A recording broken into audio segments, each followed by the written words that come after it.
Hey guys, it's Madison Estes. Welcome back to my channel. As those of you who follow my channel probably already know, I am currently the editor of Roadkill 6, Texas Horror by Texas Writers. Today I am editing One Way or Another by Chris Mann. This story is about a veterinarian who has a client come in with a cat that is displaying very unusual symptoms. The cat gradually becomes more feral, more dangerous, and then eventually mutates into something else. One thing I really like about this story is that it has a lot of dark comedy, and I would say that it's one of the funniest stories in this collection. One thing that I thought was really interesting about this story is that the narrator is constantly making song references throughout the story. He constantly has music going on in his head like a full-time soundtrack. He describes it as involuntary musical imagery, but really it's just earworms. I'm gonna go ahead and get started editing.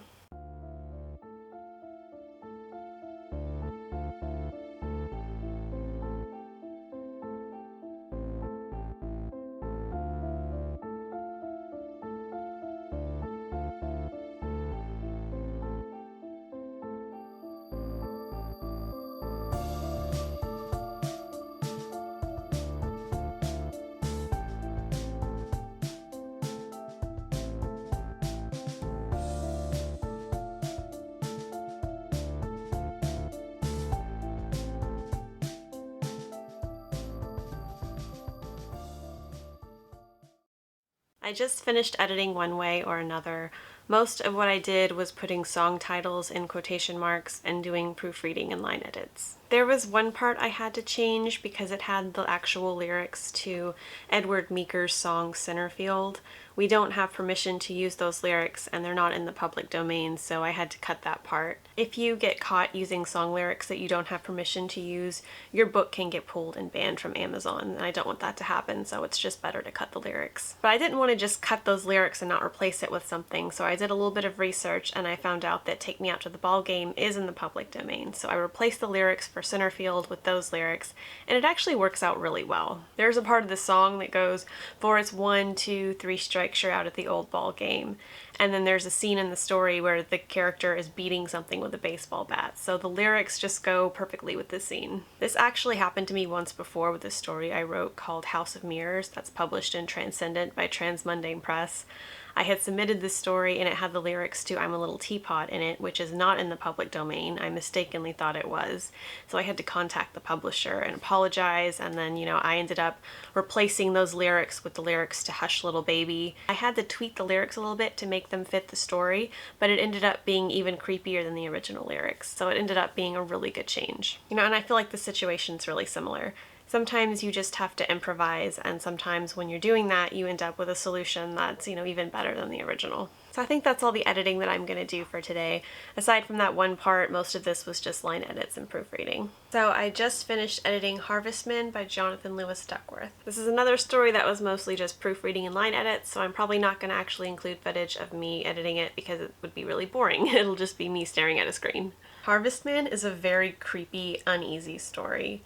Before I read The Teeth, I strongly considered having this be the opening of the anthology because I knew that once readers read it, they would be super creeped out and they would want more. So the story begins with a boy finding a picture of a carnival, and he sees a man in this picture, and then whenever his grandfather finds out, he becomes very upset because it turns out that only certain people can see this man, and if you can see him, it puts you in danger. The man is known as Daddy Longlegs, and as you might imagine with a name like that, he's not a nice guy. The way this story is written with only certain people being able to see Daddy Longlegs, it really makes it feel like it's a part of that Joe Hill Stephen King universe.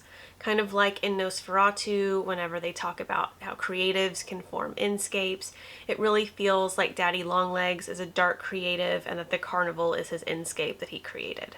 Another thing I really like about this story is the relationship between the grandfather and the grandson. The grandfather is kind of a jerk and he's kind of mean, but he really loves his grandson and he protects him through the story, and it's really interesting watching that relationship develop. This was a really easy story to edit, no big changes, mostly just line edits and proofreading, so pretty easy day. I'm gonna go ahead and call it quits. I will see you guys tomorrow.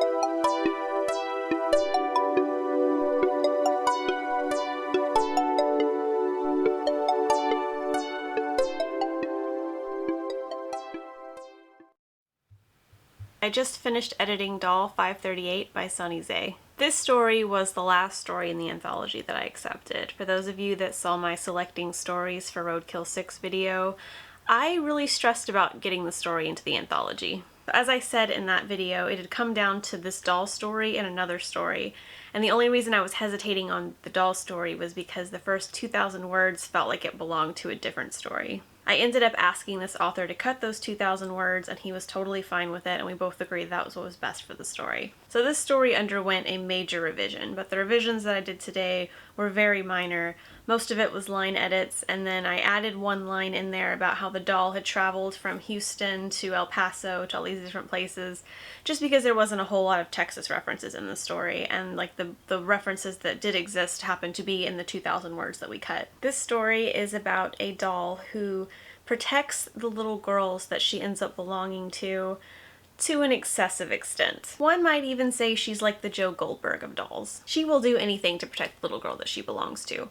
Literally anything. And whenever the little girl's home situation ends up not being ideal, the doll steps in to try to protect her. But this is one of those situations where you kind of wonder, is the person that's trying to protect the child worse than what they're protecting the child from? What I love most about this story is that the little girl has an arc, and it's really hard to have a compelling character arc in a short story because there's just not a whole lot of space for it. But in this story, the little girl has a character arc, and you see her change throughout the course of the story in a very interesting way. So I'm going to go ahead and end the vlog here. If any of these stories sound interesting to you, be sure to check out Roadkill 6, Texas Horror by Texas Writers, which should be coming out very soon. And if you enjoyed this video, please give it a thumbs up and subscribe. On this channel, I post book reviews, writing advice, horror content, and vlogs. Thanks so much for watching. I'll see you later.